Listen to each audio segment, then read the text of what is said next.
Hello everyone! Thank you so much for tuning into part 3 of Drawing Random People in Wings of Fire Early Access. This is now officially my first video of 2024, but it's also unfortunately marking the end of my winter break. I hope everybody's breaks were as fun and as rewarding as mine, and I can thankfully say that I'm going back to school having made the absolute most of it. I'll say no day was wasted during these last 3-ish weeks, and I am super thankful that I did have 3 weeks for winter break. Best thing about being in college, I guess. I spent most of my time catching up and hanging out with all of my friends who came home for the holidays. I also spent an absurd amount of time playing video games. I read some books, and of course, I also made some art. So speaking of which, here I am drawing the first character of the video. Here we have a vibrantly colored Rainwing named Scarlet. This character was a former prisoner of the Nightwing tribe, but it wasn't long before she was able to fight her way out and return to her home. However, upon arrival at the Rainforest Kingdom, she discovered that none of her friends or family ever even noticed that she had been taken in the first place. So, because of this, she became cold towards her tribe, and rightfully so, which led her to abandon the Rainwings and set off for a life of solitude, with a hatred towards both Rainwings and especially Nightwings. Taking her backstory into account, I made the decision to depict Scarlet in a face-off with a rather unlucky Nightwing. Of course, this Nightwing isn't any character in particular. I just drew a random generic dragon that has suddenly found itself in an awkward situation with an angry Rainwing.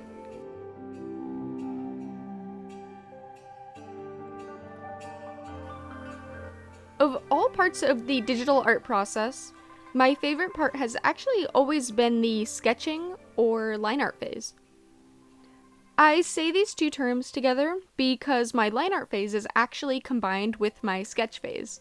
Of course, this is not the case for when I practice traditional art, but I like to take full advantage of the fact that drawing on a computer gives a ton of wiggle room in the realm of outlining your artwork. Instead of doing the typical process of, draw a line, hate the line, undo, redraw the line, hit undo again, redraw, undo, that sort of ritual while doing line art, I prefer to actually do something that I call line art sculpting. And that is, I actually sketch out my drawing to my heart's content, as messy as I want it, and then I use the eraser tool, usually one with a natural edge, to chip away and whittle down the edges of my sketch until it looks neat enough. I always love doing line art this way because it makes for a very natural feel to your line art and also gives the brushstrokes a lot of interesting and dynamic movement. It's also very eye-catching too. And coupled with a textured eraser and brush, the effects that someone can achieve using this method are very satisfying. I also love to do this sort of line art sculpting method because when you're drawing and then you do, thicker sketch lines, and then you're chipping away at it, you can really feel out the shapes of the character that you're drawing and find these nice, satisfying curves and add some really nice weight to your drawing.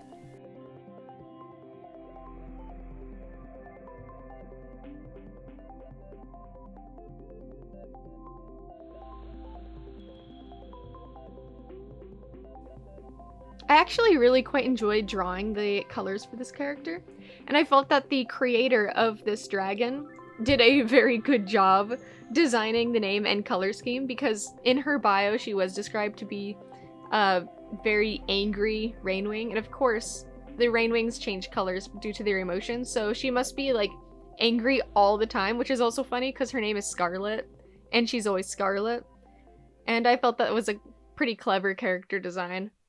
And it also makes for some nice color combinations in an artwork. And especially, my favorite part about when they design this character is actually the different colored scales on the legs and the frills of the head.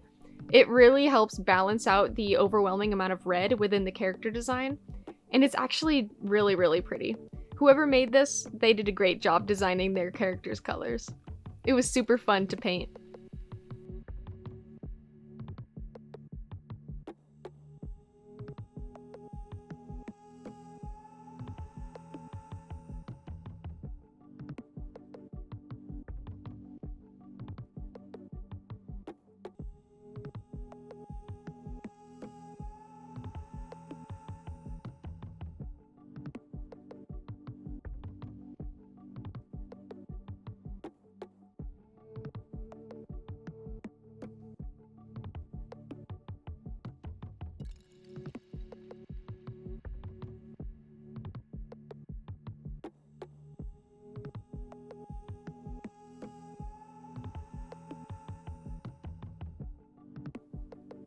Alright, so now we are finding our next character for the drawing, and it happens to be a Sandwing named Beetle.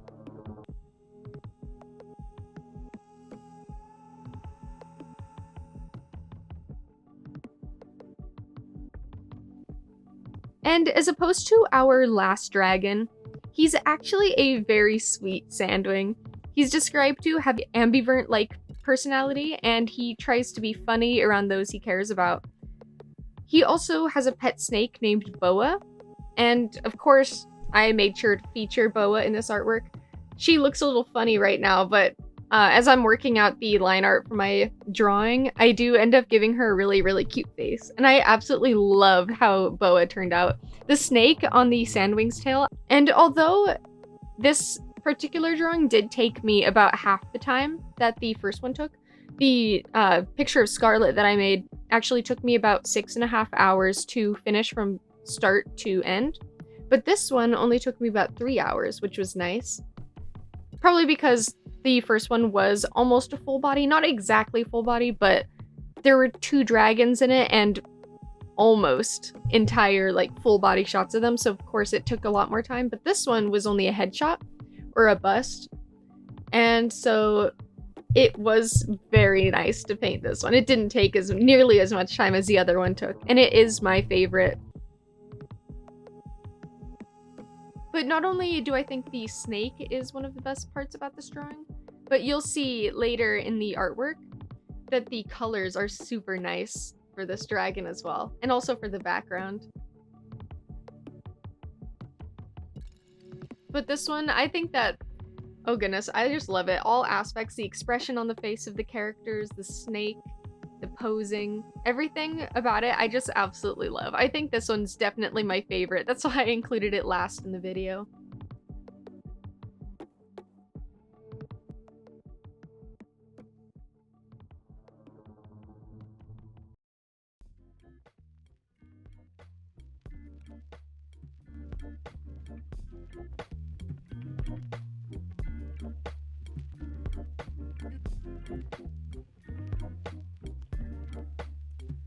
Now that this video is coming to an end, I would like to thank everyone again for sticking with this part 3. This will probably be the only video I will release for a few months now, and although I would love to release more content in the future, the life of a pre-med student doesn't exactly allow enough time for me to fit in enough time to make videos, or at least high quality ones at that.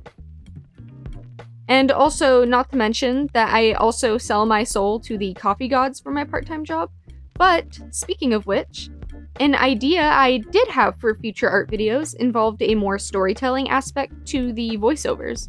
Instead of doing what I have been, which is explaining my process in the backstories of the characters that I'm drawing, I would like to try and weave in a bit of a storytelling aspect, so various life stories into my voiceovers. As a college student who works at Starbucks, I probably have days worth of storytelling content about the chaos that unfolds literally in my day-to-day life. So maybe that would be a fun thing to look forward to in the future. Definitely let me know in the comment section what you all think about that idea, and also if you have any other requests for videos you would like to see. And thank you so much for watching, and have a great new year, and a great rest of everyone's school years.